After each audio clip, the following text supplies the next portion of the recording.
안녕하세요. 저는 30대에 결혼한 지 얼마 안 되는 새댁이고요. 남편과 저는 친구의 결혼식에서 우연히 만난 사이예요. 사실 제가 더 몸이 달았었죠. 그때 저와 사선 방향에 앉아 있던 사람이었어요. 분위기가 참 특이했죠. 뭐랄까, 약간은 그늘진 것 같으면서도 알 수 없게 신비한 듯한 그런 인상의 남자였어요. 그 사람에게서 눈길을 뗄 수가 없더라니까요.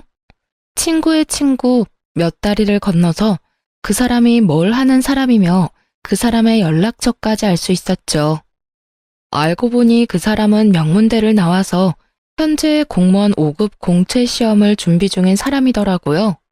정말 큰 용기를 내서 그 사람에게 전화를 걸었더니 저를 기억하고는 있더라고요. 하지만 처음 반응은 심드렁했답니다. 그렇게 한동안 반응이 없더니 제가 적극적으로 대쉬를 하니까 슬슬 제 쪽으로 넘어오기 시작했어요. 저는 대학교를 나오기는 했지만 지방에 있는 대학교를 나온 사람이었죠. 학벌로 따지자면 제가 많이 기우는 형편이었답니다.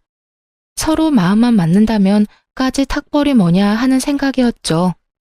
그 사람과 이 얘기 저 얘기 하다가 그 사람에 대해서 여러 가지를 알게 되었죠.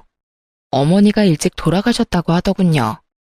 그 사람에게서 느낀 그늘이 어쩌면 어머니를 일찍 여인 탓이라는 생각이 들었답니다. 그리고 어머니의 정을 모르고 자랐다는 생각을 하니 가슴이 아팠어요. 아버지 손에 혼자 자랐다니 자라면서 느꼈을 외로움도 컸겠죠. 한 1년 정도 만나다가 드디어 결혼 이야기가 나오기 시작했죠. 시아버지 될 사람이 반대했다는 얘기를 들을 수 있었어요. 아들처럼 좋은 대학교를 나온 머리 좋은 며느리를 기대하셨다나요? 그렇지만 예비 남편이 아버지를 설득하고 또 설득해서 승낙을 받아냈죠. 시어머니가 안 계시는 바람에 결혼 준비 과정에서 친정엄마가 많이 곤란해하셨어요. 엄마한테 바깥 사돈 될 사람이니 사실 얼마나 어려웠겠어요. 그런데 예비 시부는 몰라서 그러는지 일부러 그러는지 제게 줄 예물도 대충, 예복도 대충, 저한테 줄 것은 모두 대충 해주었답니다. 좁쌀만한 다이아 반지도 간신히 해주었고 웨딩드레스를 벗고 입을 예복도 기성복 중에서도 싸구려를 선택하더라고요. 한복도 간신히 한 벌을 해주는데 싸 보이기 이를 데 없는 동네 한복집에서 한 벌 해주더군요. 친정엄마가 분통을 터뜨리셨죠. 왜 이런 집안에 시집을 가야 하냐고 말이죠. 거기다가 사실 공채 시험이라는 것이 워낙 어려운 시험이다 보니 미래가 불확실한 상태잖아요. 그것도 친정엄마에게는 마음에 들지 않았을 거예요. 하지만 그때 저는 남편만 제 편이면 된다고 생각했어요. 평생 시부 모시며 살 것도 아니니까요. 그렇게 결혼을 하게 되었고 신혼집도 간신히 방 2칸인 변두리 아파트에서 시작했어요. 그것도 우리 집에서 집값을 많이 치르고 들어간 집이었죠. 그러고도 시아버지는 제게 별 미안해하는 기색도 없었고 오히려 저 같은 사람이 귀한 남편 만난 걸 고마워해야 한다더라고요. 솔직히 그때까진 그래, 다른 집들 악독한 시어머니 있는 것보다야 시아버지 한 분만 날 힘들게 하는 게 차라리 낫다 싶었어요. 그런데 결혼 생활은 제 생각보다 훨씬 더 험난했어요. 시아버지가 예상 밖의 것들을 관여하기 시작했거든요. 일단 시부는 전형적인 가부장적 인간이었습니다. 준영이가 공부 중이니 안 사람하고 같이 있는 것은 좋지 않다. 너는 집에 와 있으려무나. 그리고 며칠에 한 번 가서 반찬이나 빨래나 해주고 오면 된다. 난데없는 시아버지의 별거 명령이 떨어졌죠. 결혼한 지 얼마 되지도 않은 사람한테 떨어져 살라뇨. 그것도 친정에 가 있으라는 것도 아니고 시아버지 혼자 있는 집에 가서 시집살이를 하면서 마치 파출부처럼 가서 반찬이나 해주고 빨래나 해주라니 정말 황당했어요. 아버님, 저희 결혼한 지 1년도 안 됐어요. 신혼부부라고요. 아무리 시험 공부 중이라지만 어떻게 이렇게 별거를 하라고 하시는 거예요? 무조건 혼자 있다고 공부가 잘 되는 건 아니죠. 그러면 왜 결혼 허락하신 거예요? 차라리 시험에 붙고 결혼하라고 하셨어야죠. 제가 시집으로 들어갈 기미가 보이지 않자 결국 시아버지는 남편을 데리고 집으로 들어가 버리셨어요. 가잔다고 따라간 남편 또한 한심하다는 생각이 들더군요. 남편과 시아버지 둘 다 들으라고 가서 또박또박 제 의견을 말했어요. 아버님, 시험 공부 중요한 거 저도 알아요. 하지만 주변 상황이 정리되어야 시험 공부도 잘 되는 거잖아요. 제가 집에 혼자 있으니 이 사람 마음이 아무래도 편하지 않을 거고, 또 아버님이 귀한 아들 내조하실 거 아니잖아요. 오히려 준영 씨가 아버님 뒷바라지를 하게 될 것 같은데요. 저하고 있을 때보다 따로 있는 게 더 시험 공부에 지장을 주게 되는 거죠.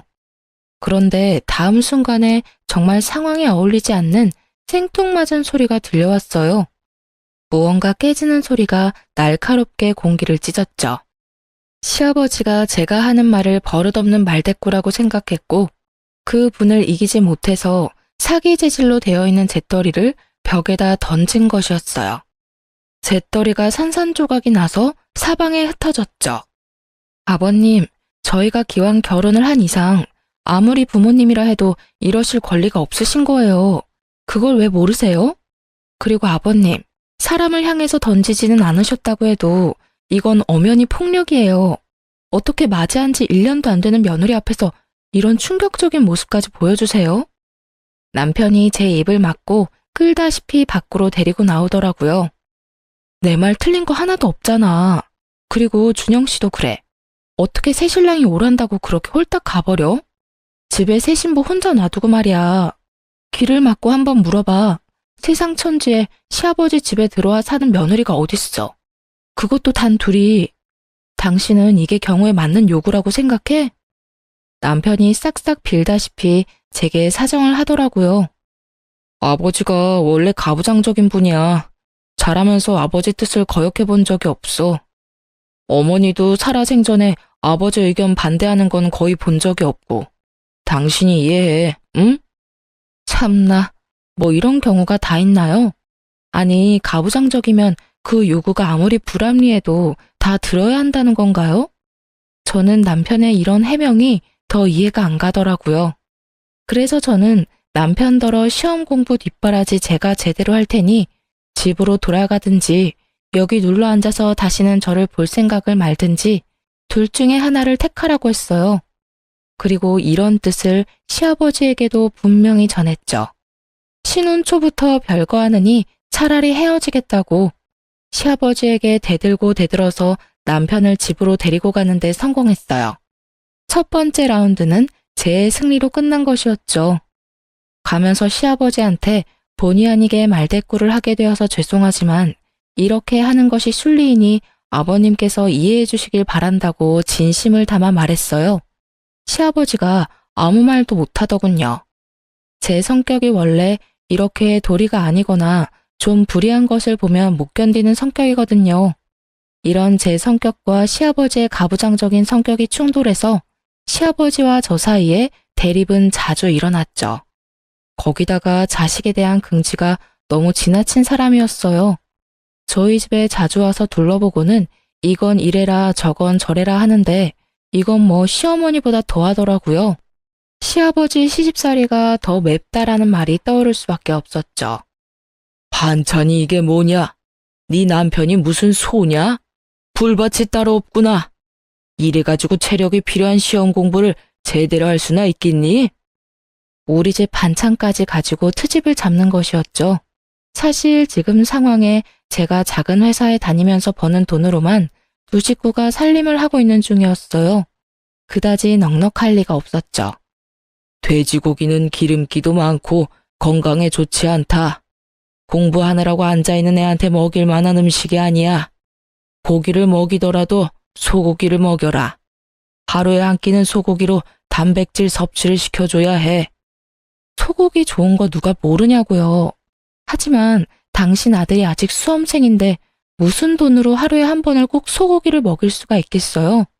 솔직히 가장이 수험생인 것도 감당하기 힘든데 저 나름대로 식재료를 신경 써서 식사 준비를 했단 말이죠.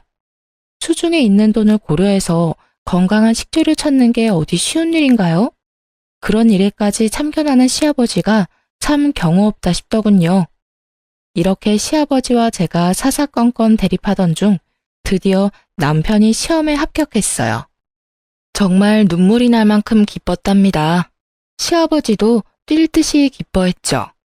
시아버지가 그렇게 기뻐하는 모습을 보니 같이 좋은 게 아니라 수험생 시절에도 그렇게 아들 하나 가지고 유세를 떨더니 이제는 더 심해지겠구나 싶은 생각이 자꾸 들어서 마냥 좋아할 수만은 없겠더라고요. 어쨌든 남편이 연수를 마치고 발령을 받아 꽤 많은 연봉을 받게 되었죠. 이제는 제가 버는 적은 돈을 가지고 이리저리 머리를 써서 쪼개 쓰지 않아도 된다는 생각을 하니 흐뭇했답니다. 친정엄마도 정말 좋아해 주셨어요. 그런데 기쁜 것도 잠시 또 시아버지가 제 화를 돋우는 요구를 하더라고요. 네 남편의 오늘날이 있기까지는 내가 키우면서 제대로 교육을 시켰기 때문이야. 그러니 네 남편이 버는 돈은 모두 나한테 보내라. 내가 알아서 적금도 부어주고 내 생활비도 쓰고 할 테니 말이다. 네 남편이 번 돈은 내가 관리하겠다는 말이다. 알아들었겠지? 아니, 마누라가 시퍼렇게 눈을 뜨고 살아있는데 왜 시아버지가 남편의 월급을 관리한단 말인가요? 아버님, 그러면 이 사람이 시험에 합격해서 돈을 많이 버는데도 여전히 제가 이 사람 먹여 살려야 한다는 말이에요? 저 그동안 할 만큼 했어요. 당연히 결혼을 했으면 자기 가정은 자기 힘으로 꾸려나가야죠. 이제 충분히 그럴 능력도 되고요. 너 같은 처지에 네 남편 같은 사람을 만났으면 그걸로 고마운 것을 알아야지. 같이 살아주는 것만 해도 고마운 일이란 말이다. 그거 말고 뭘 더 네 남편한테 바라는 거냐? 평생을 키운 나하고 이제 겨우 2년 남짓 뒷바라지한 너하고 설마 비교를 하겠다는 것은 아니겠지? 정말 할 말을 잃겠더라고요. 듣는데 혈압이 오르는 건 둘째치고 세상에 이런 부모님도 다 있구나 싶었어요. 궤변도 이런 궤변이 없겠더라고요. 아버님, 제가 2년밖에 뒷바라지하지 않았지만 이 사람과 저는 함께 새 가정을 꾸렸어요. 죄송하지만 아버님은 저희를 응원해 주셔야죠. 이 가정에 아버님이 여전히 속해 있다는 생각은 버리셔야죠. 안 그런가요? 또 불같이 화를 내더라고요. 뭔가 손에 잡히면 또 집어던질 기세였어요. 제가 고분고분 말을 듣지 않으니까 아들과 직접 이야기하겠다고 하는 거였죠. 결론이 나지 않는 시아버지와 저의 대립. 정말 생각하면 생각할수록 골치가 지끈거리더라고요. 오죽하면 온라인 게시판에 글을 다 썼다니까요. 시아버지 시집살이 혹시 경험하신 분 계시나요? 시아버지가 남편을 평생 교육시켰으니 벌어오는 돈은 다 시아버지한테 가지고 오라는데 이게 말이 되는 건가요? 게시판에 댓글이 주르르 달렸어요. 당연히 다 말이 안 된다는 거였죠. 다만 특별히 하는 일이 없다면 생활비는 드릴 수 있겠지만 결혼한 아들의 수입 관리를 아버지가 다 한다는 것에는 모두들 기가 막혀 하더라고요. 이런 굵직굵직한 싸움거리뿐만 아니라 제 신경을 긁는 사소한 요구도 많았죠. 일주일에 2번은 집에 와서 저녁을 차려라. 언제 친구들이 집에 오기로 했으니 와서 술상을 차려라. 그것도 하루 이틀 시간도 주지 않고 직전에 연락해서는 제게 명령조로 말하더라고요. 남편과 또 말싸움이 벌어지고 말았죠. 아버님 혼자 계시고 큰 수입이 있는 것도 아니니까 생활비는 드릴 수 있지. 그치만 당신 월급 전부를 관리하겠다는 건 절대 안 되는 말이지. 내가 걱정돼서 미리 말하는 거지만 몰래 몽땅 아버지한테 갖다 드리기만 해봐. 진짜 가만 못 있으니까. 제발 날 이상한 사람으로 만들지 말고 당신도 제대로 된 의견을 좀 보여봐. 아버님도 당신이 가만히 있으니까 더 당당하게 요구하잖아. 결국 친정엄마한테까지 얘기를 했죠. 친정엄마가 남편한테 따로 전화를 했고 제 입장과 같은 말을 하셨어요. 처가에서까지 이런 식으로 나오다 보니 남편도 아버지 의견을 반영해 생활비를 좀 많이 챙겨드리는 걸로 결정했죠. 저 역시 남편이 꽤 돈을 받아오는데 혼자 있는 시아버지가 남루하게 사는 것을 바라지 않았어요. 충분히 쓸만한 돈을 드렸고요. 그런데 돈을 받을 때마다 굳이 전화를 걸어서 제게 불만을 토로하더라고요. 꼴랑 200만 원 줘놓고 내 입에 풀칠은 하겠어? 내가 이런 대우 받으려고 정성껏 키운 줄 아니? 그 아이 그렇게 좋은 대학에 입학할 수 있었던 것도 결국은 내 덕 아니냐? 그리고 그 학과도 내가 선택하게 했었다. 그 사이 교육비는 또 얼마나 들었겠니? 나 네 남편 교육비 대느라고 빚도 있는 사람이다. 월급 받아서 내가 다 쓰겠다는 것도 아니고 너희들 위해서 적금도 부어주겠다는 것 아니냐? 그렇게 따지면 세상 자식들이 모두 결혼해서도 버는 돈 다 자기 집에 갖다 주어야 해요, 아버님. 자식 키우면서 교육비 안 드리는 부모도 있어요? 그건 당연 부모들이 다 하는 일이죠. 저도 아이 낳으면 그렇게 할 거고요.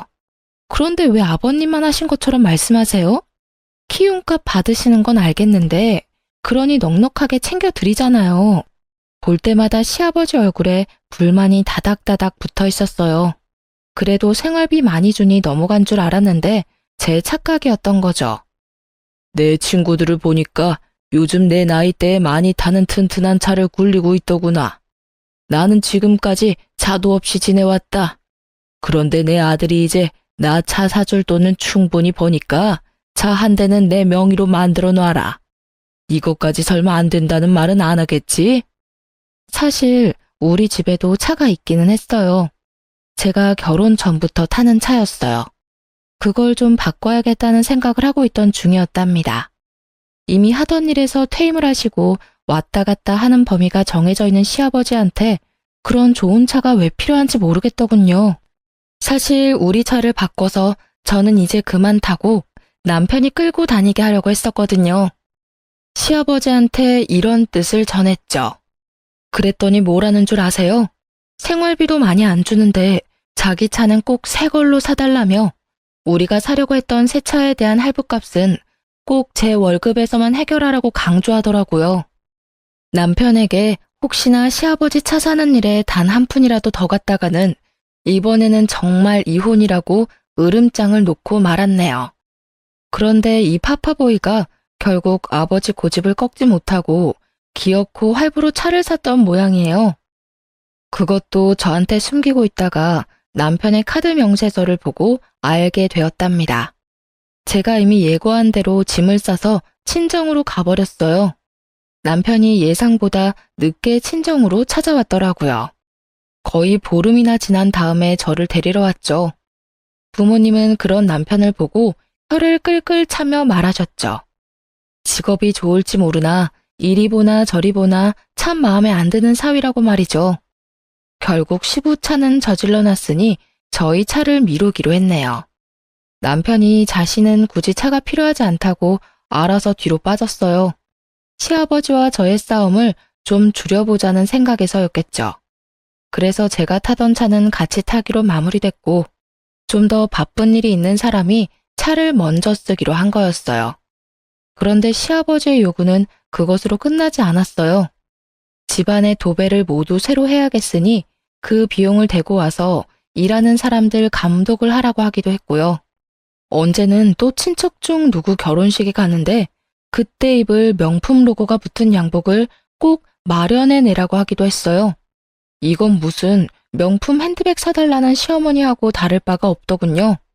견디다 못한 제가 몇 번 더 친정으로 가버리기도 했고요. 그럴 때마다 남편이 와서 빌어서 간신히 저를 데리고 가곤 했죠.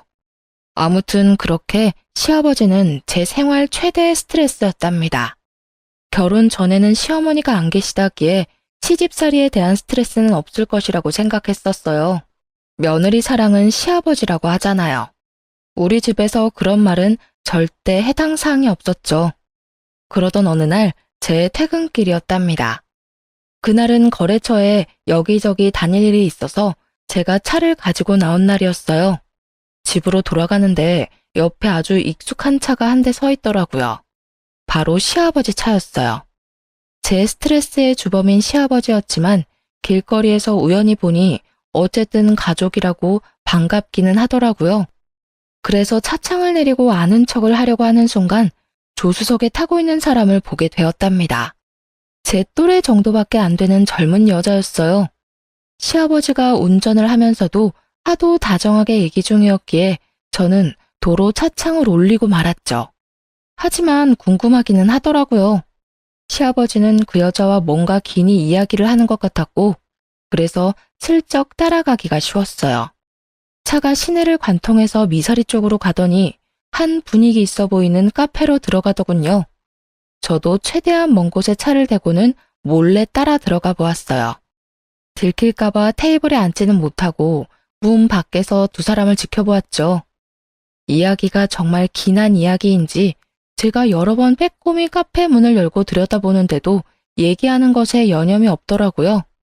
얼굴이 꽤 예쁜 편인 여자였어요.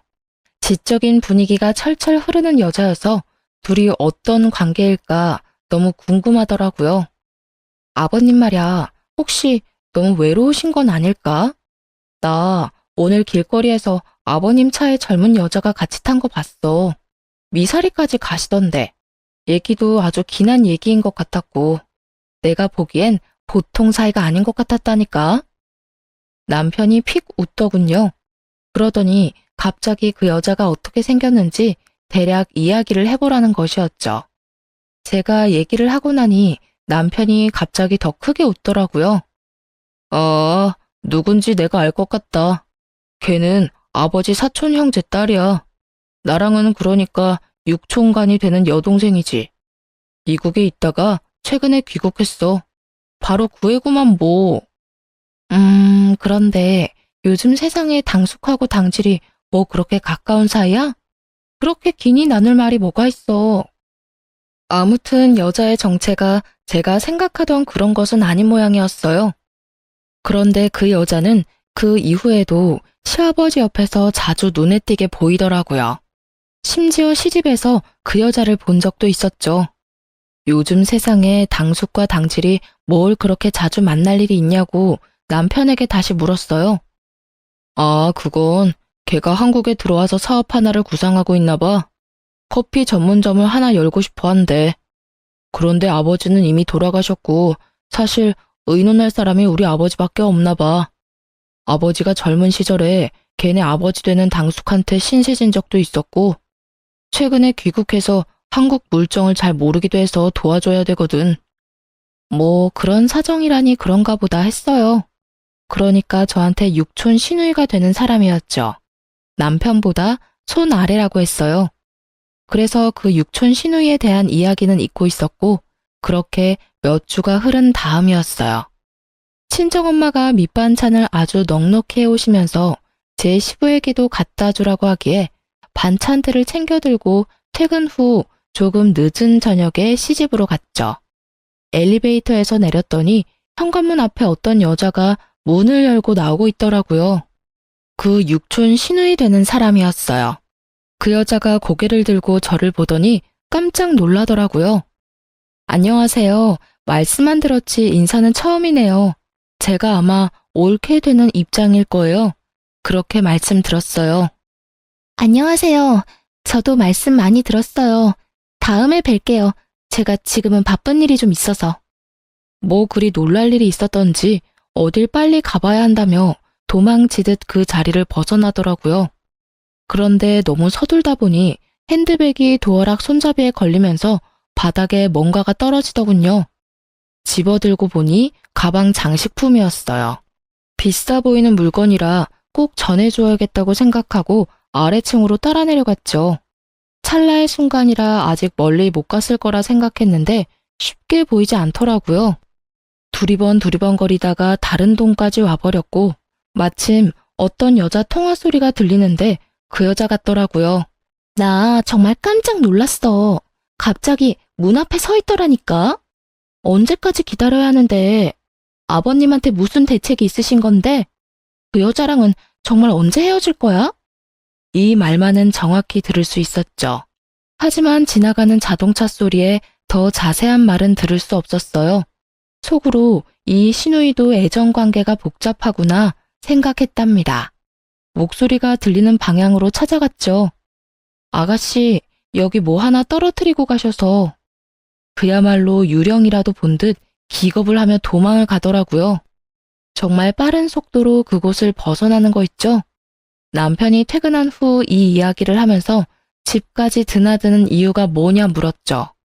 그랬더니 남편이 말하기를 그 사업 관리를 아버지에게 맡길 수도 있다는 것이었어요. 커피 전문점이라면 젊은 사람들의 감각이 필요한 일이었기에 좀 의외라는 생각이 들긴 했지만 그거야 뭐 본인들이 알아서 할 일이니까요. 그즘 남편은 일이 많은지 귀가가 늦는 날이 많았어요. 공무원의 좋은 점 하나가 칼퇴인데 남편은 신입이라 아직은 그러지 못하다는 것이었죠. 남편이 힘들겠다 싶었어요. 친정엄마가 그 말을 듣고 정말 등급이 좋은 사고를 사서 올려보내셨어요. 이번에도 역시 넉넉하게 보내주셨기에 시아버지 몫까지 준비했죠. 그리고 거의 밤을 새고 사고를 고았어요. 덕분에 다음날 출근해서 신나게 졸았답니다. 시아버지가 먹을 것을 따로 담아서 차에 싣고 시집을 향해 갔죠. 시집에 도착해보니 좀 의외의 상황이 눈앞에 벌어져 있더군요. 우선 신입이라 일에 바쁘다던 남편이 그날만은 칼퇴를 했는지 시집에 와 있더라고요. 그런데 시아버지와 함께 그 육촌 시누이도 같이 있더라고요. 요즘 들어 늘 귀가가 늦었던 남편이었기에 조금 이상하다 싶긴 했죠. 그리고 또 좀 이상한 것이 제가 들어가니 그동안 무슨 이야기를 하고 있었던지 입을 다물면서 분위기가 싸해지는 것이었어요.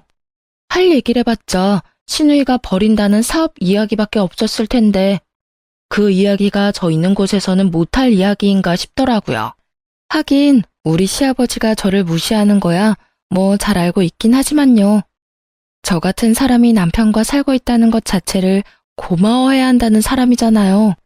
그러니 뭐 사업 이야기 같은 얘기를 제 앞에서 굳이 하고 싶지 않을 수도 있었겠죠. 하지만 어쨌든 이런 분위기가 마음에 걸리긴 했어요. 직감적으로 뭔가 이상한 것은 틀림없었죠. 남편과 함께 집으로 돌아왔지만 제 마음이 계속 찜찜했어요.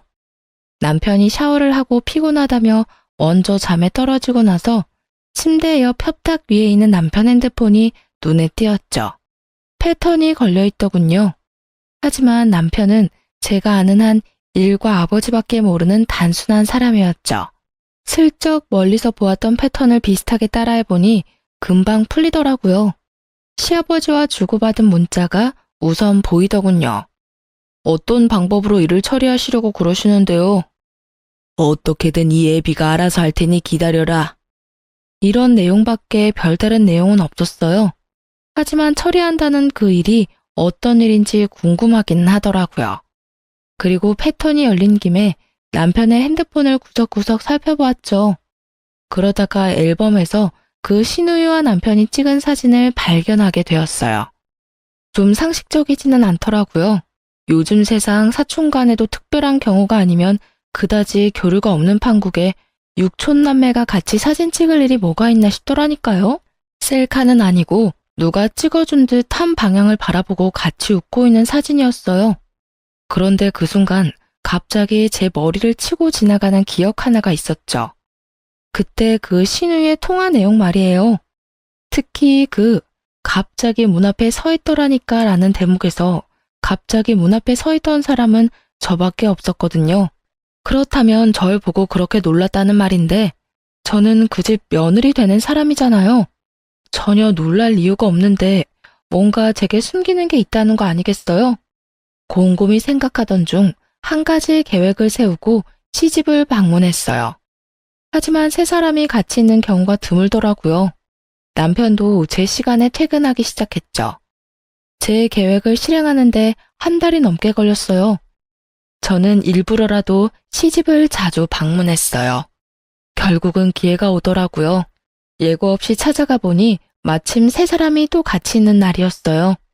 이번에도 그 묘한 싸한 분위기를 느낄 수 있었고요.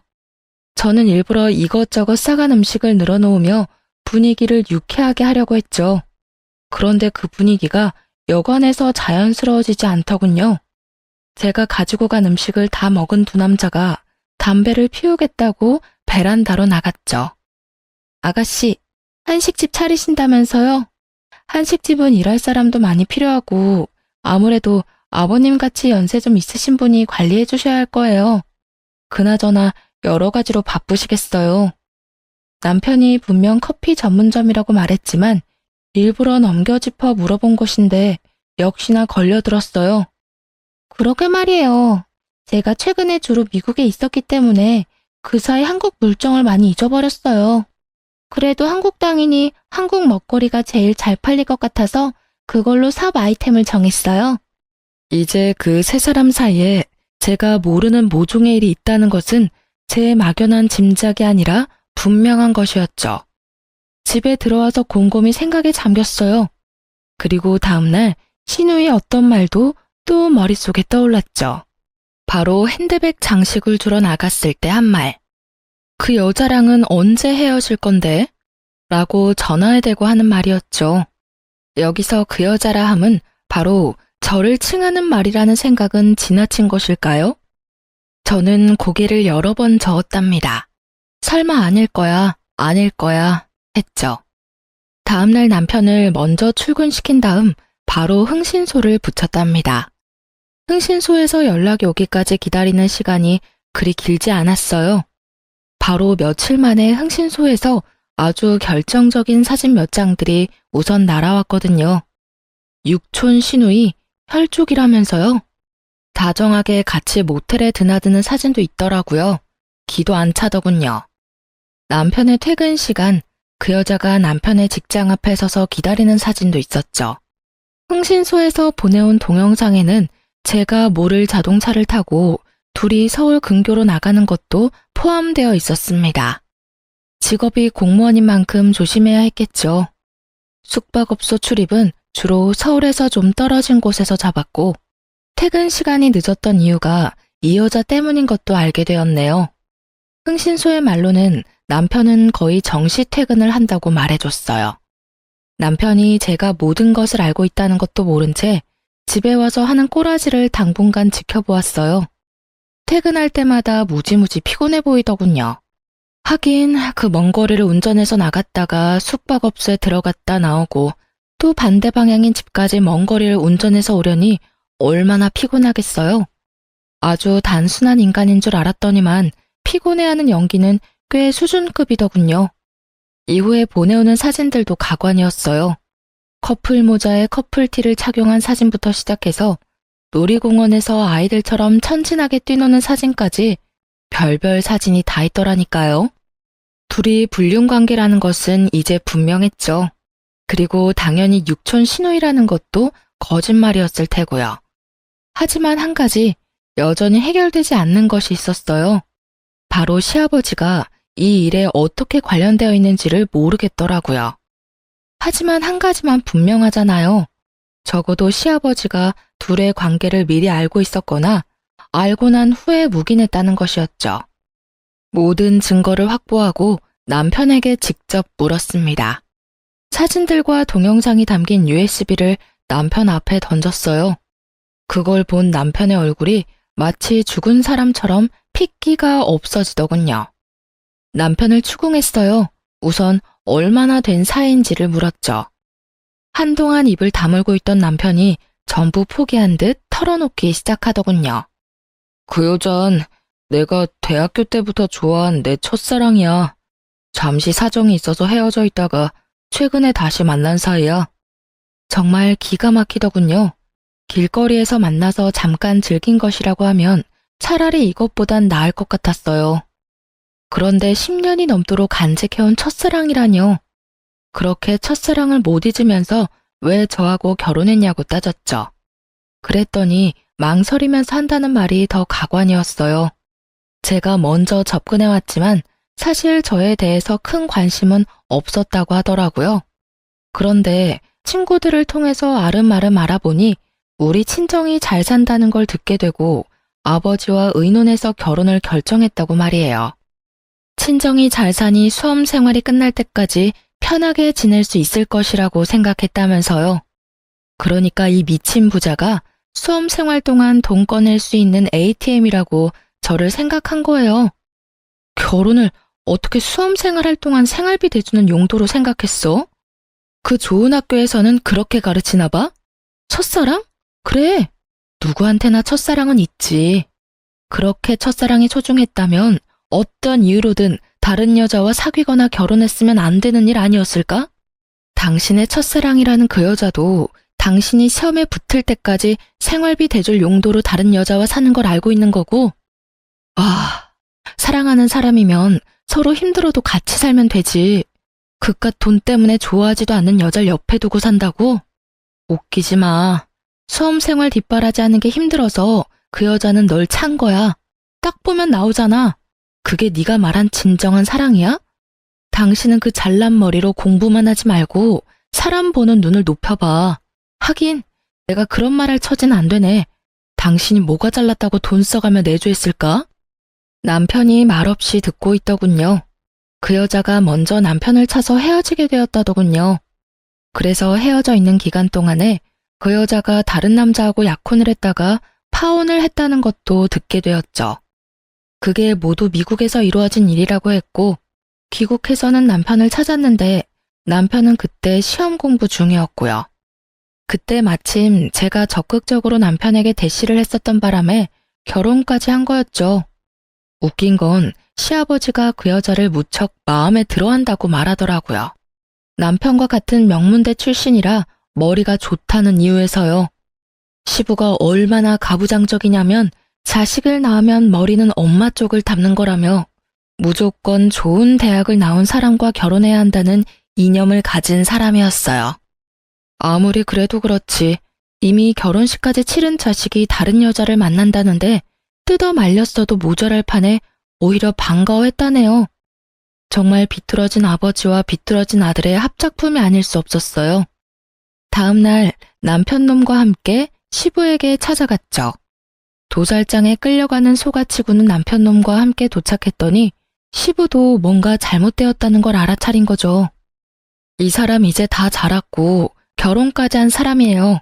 자기 가정을 꾸려나가는 데 있어서 아버님이 초등학생 학교 보낸 것처럼 참견하신 일에 대해서는 더 말씀드리지도 않겠어요. 그런데 그렇게 좋은 대학에 보내 잘 교육시켰다는 분이 아들의 불륜관계를 부추기다뇨? 그리고 이미 결혼한 죄 없는 며느리를 내쫓을 생각을 하셨다고요? 아버님의 아들에 대한 평생 교육이 어땠는지를 정말 잘 알겠네요. 바로 아버님의 그런 삐뚤어진 사랑이 삐뚤어진 아들을 만들어낸 거예요. 결혼은 조건이 아니라 사랑으로 하는 거지. 돈이 필요해서 잠깐 같이 사는 계약관계가 아니라고요. 뭐 위자료 치르고 아들 이혼하면 그만이라 생각할 건가요?